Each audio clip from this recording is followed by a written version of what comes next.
Happy Sunday, everybody. We're back with cooking with Colton. We're going to do some pork loin ribs on the barbecue pit today.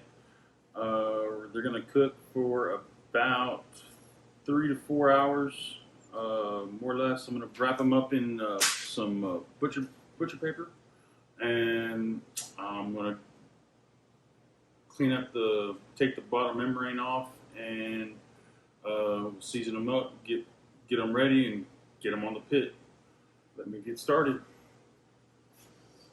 Already got everything already unwrapped. I'm going to go ahead and take this membrane off.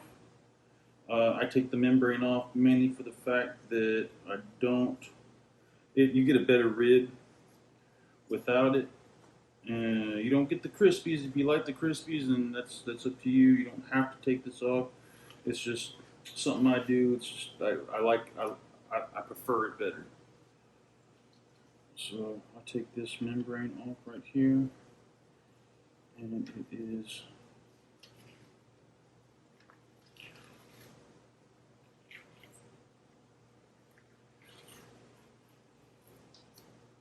sometimes easier said than done. Didn't get quite all of it, but we're going to go ahead and we're going to get the rest off. And then I just throw that away. Now I'm also going to use butter as a binding agent. This is a brand new thing of butter, so let me check and make sure.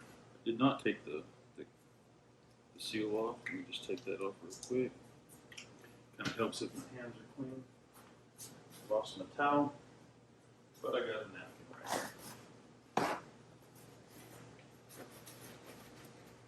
I'm going to throw that in the trash can.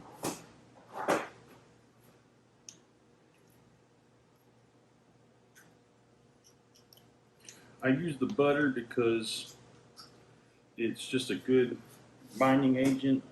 Sometimes use mustard, but I found the butter just gives it an extra little something extra. So I'm going to give it a good healthy dollop of butter. I'm going to smear that around everywhere. Get it all over the rib underneath here. Make sure every bit of the meat's got some butter on there.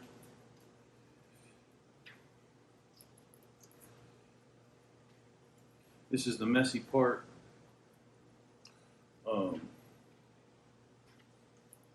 Part of cooking the ribs, or preparing the ribs, I should say. And I'm going to use some more of this Uncle Chris's. Kind of like this stuff. I kind of use it on a lot of stuff. And it's got a good little mixture of seasonings in it. Give it a good coat. Lift up that flat. I want to make sure we get every bit covered. And we're going to flip that over. I don't really, everybody says you want to use a rub. I don't really do that. What I do is I hat. If you prefer to rub, go ahead and rub. I think it makes more of a mess, and you don't get as much of a coating on your ribs as I like. So I'm going to try to keep my one hand clean so I can actually use the butter on it. There we go. And I'm going to rub. This is actually the kind of part that I do the rubbing.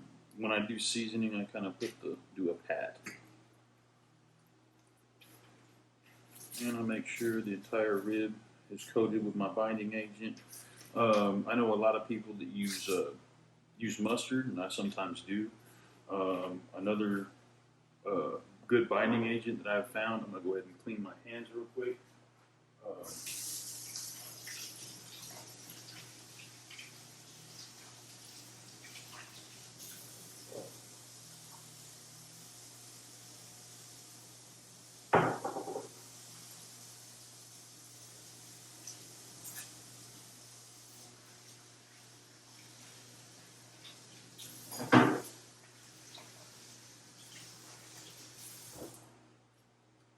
towel. Found that. Towel.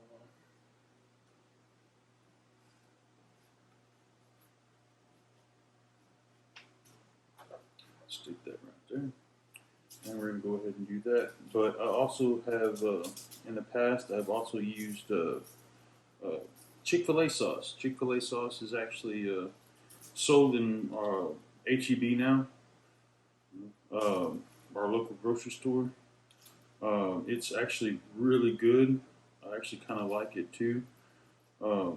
As far as like a binding agent. With these, go ahead and pat this side. Next side, make sure I get everything covered here.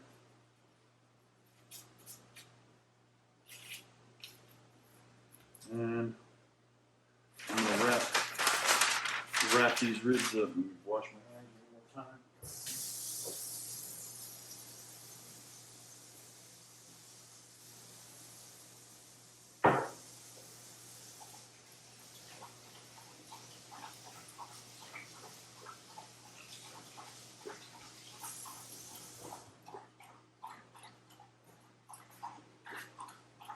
And I'm gonna wrap this rack of ribs up, and I'll put them in the refrigerator. Let them sit until my fire gets ready. I already got the fire going. I just got to make sure it's ready to be ready to go for a smoke, because we're going to cook these around 250, no higher than 275. I'm just going to make sure these are wrapped nice and tight in the butcher paper, and we'll fold these up. Kind of wanted to get the shape of the ribs. That way, when we get them on the rack, do it like that. And I use the butcher paper because tin foil, you don't get the smoke. It's going to lock in heat. You're going to make a lot more, cut down your cooking time, hours, not just minutes, hours. Usually I cook these for about four hours. With tin foil, you're going to cut that in half. I got my Weimaraner Remy. She always likes Daddy's leftovers, so sorry about that. And I don't try to make sure she never touches the food. Dog's always hungry. She likes an all-day buffet if she can. But I like to use the butcher paper because it takes it'll actually lets in the smoke. If I notice that if the meat's dry on whatever I'm cooking, I can always spray that down with a mixture. But I wait to do that before so I know if it's sweating or not. If it's super wet, then the paper's super wet. There's no reason for me to spray it. I'm just going to move off all the spices and seasonings that I put on the meat. So I don't want to do that. I want to make sure I get the seasonings to blend into the meat, and that way we get a better flavor. I'm going to go ahead and I'm going to put these in the fridge for a little while. I'm going to get the other rack going, and I'll show you what they're going to look like once we get them on the grill. Thank y'all.